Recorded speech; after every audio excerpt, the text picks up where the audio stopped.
Who doesn't love anime? Anime is great.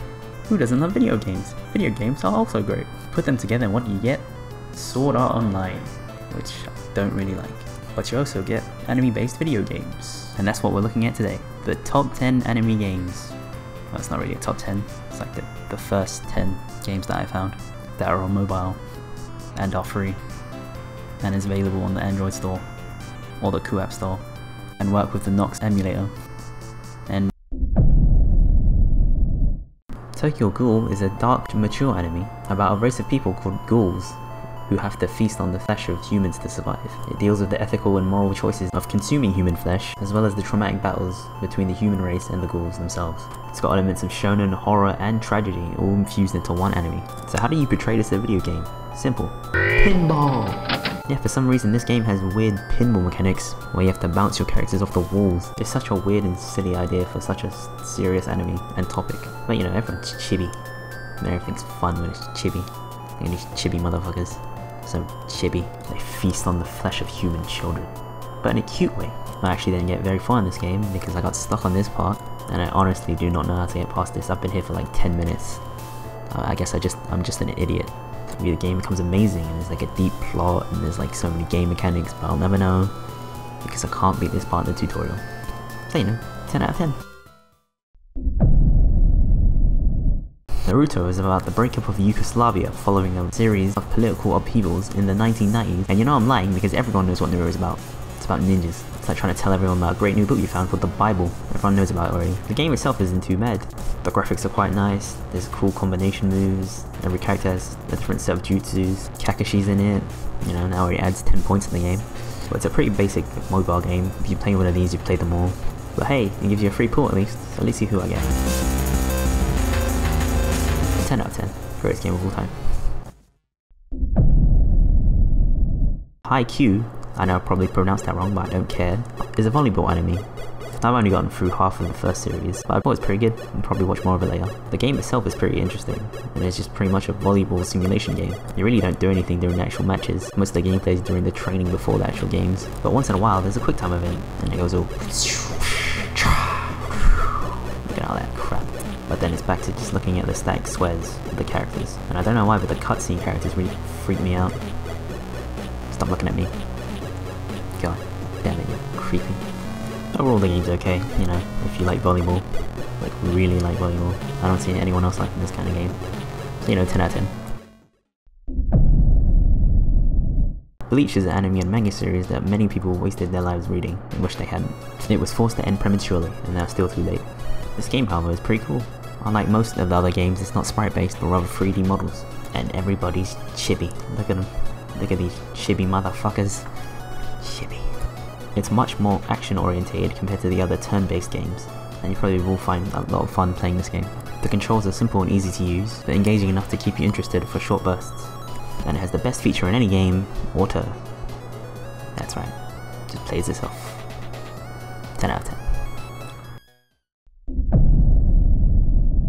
Digimon is usually about a bunch of kids who get teleported to the digital world, who befriend and train and get stronger with a bunch of animated monsters. It's all about friendship and caring and learning to fight with big dragons, and it's pretty awesome. But the one thing it is not a rip-off of Pokemon. This game is a rip-off of Puzzle and Dragons though. A terrible rip-off with terrible graphics, and pretty boring gameplay. I didn't really enjoy this game at all. It's more of a slideshow than anything resembling a game. Its look and feel reminds me of Windows XP, and looks all archaic, and all in all just very outdated. I'm sure all the characters have different stats and abilities, but it all just feels like they don't do anything. It just doesn't feel like you're achieving anything. The monsters look the same whether they're at full strength or on the verge of death. Numbers just fly about randomly and it just doesn't feel engaging at all. I'm sure if you feel like collecting a bunch of Digimon you might find some enjoyment out of this, but I really didn't. So I'm afraid I have to give this the lowest rating I've given so far, 9 out of 10. Fairy Tail is the shonen-iest manga that ever shonen the shonen. If you like the power of Nakama, fan service, and the same storyline over and over, you love Fairy Tail. The game itself is actually pretty similar to traditional RPGs like Final Fantasy compared to other mobile games. You simply select your action such as attack or a spell, and it is simply completed for you rather than having to do a quick time event or anything like that. It also shares the same art style as the Bleach game, going with 3D models rather than sprites, which look kinda ugly compared to the Bleach ones. But outside of the gameplay, Everything else is pretty much like every other mobile game. Gems, collectibles, login bonuses, gacha characters, everything to get you hooked and start spending that money. And I also have to say that the early game is quite boring. The only things you really fight are Mr. Popo faced candles. But this one edges out Bleach because it has two great features, auto and ×2 speed. Look at all the skill. Look at all the skill I'm doing right now. Overall, I thought the game was pretty bland. It doesn't really keep your attention since nothing really happens and doesn't require much input from the player. Probably enjoy this more if I was a bigger fan of Fairy Tail, but I'm not, so 10 out of 10. Shogeki no Soma, or Food Wars, is an anime about food. I really haven't gotten to this anime yet. I've only seen like the first 10 minutes of the first episode, and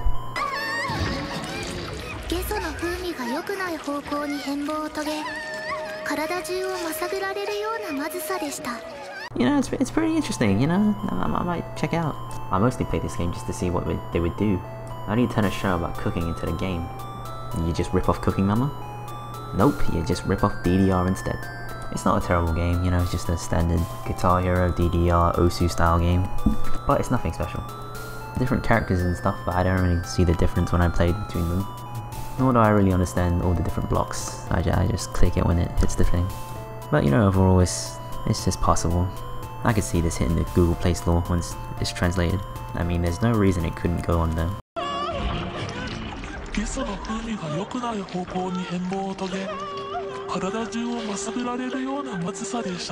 Right, you know, it might need some tweaks, but it has the appeal. Dragon Ball Z is a super obscure anime from the 90s. No one's ever heard of it, no one will ever hear of it, and I don't know why they even bothered to make a game about it. I mean, Goku, what a stupid name. The game itself is split between this weird board game mechanic where you go around the board collecting items or instigating fights, and the main battles, which take place on these crazy bubble worlds.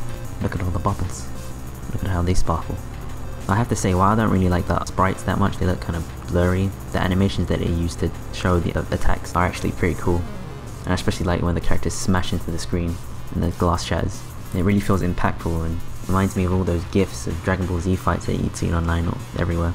But the gameplay itself I'm not really that much of a fan of. All you do is click a line of orbs, which are then blasted through, deciding the damage of your character. There's a bunch of passives and actives and stuff, but it all seems really under the hood, and it doesn't really seem to affect anything that you can really notice just by looking at it. Plus, when I pulled a character, I got Videl, so I hate this game now. I'm sure if I was a bigger fan of Dragon Ball Z, I could get more into this game, the way I got into One Piece Treasure Cruise. That is, you know, I can only give it a 7 out of 7 Dragon Balls. Hunter x Hunter is probably one of my favourite animes of all time. The characters are great, all the powers are unique and interesting, even all the weird explanations of how all the powers work I can get behind. The art is good, the story is good, it's just freaking great overall. I highly recommend it if you haven't already checked it out. The only bad thing is that mangaka takes so many hiatuses that you never really see any new chapters. So many damn hiatuses. It's almost as bad as Berserk. Actually, nothing is as bad as Berserk. Why do they always get stuck on boats? Stupid boats. Boats should just be banned from all anime.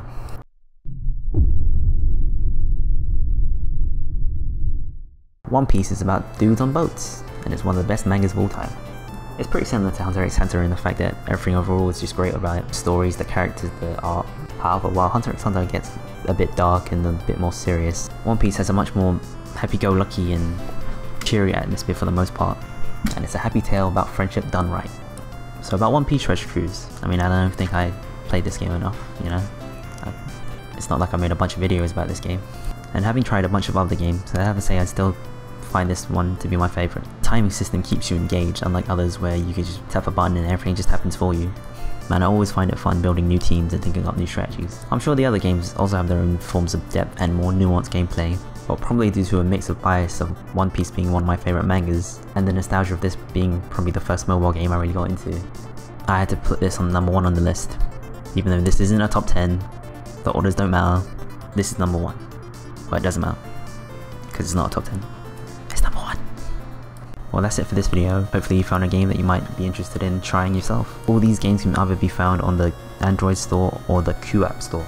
The QApp store is pretty easy to access. Just Google QOOAPP and you'll find it as the first thing. Please like and comment if you liked this video, and if you didn't, you know, you could dislike it. I won't resent you for it. Thanks for watching, and I'll see you next time, my Nakama! Why do we make that our thing?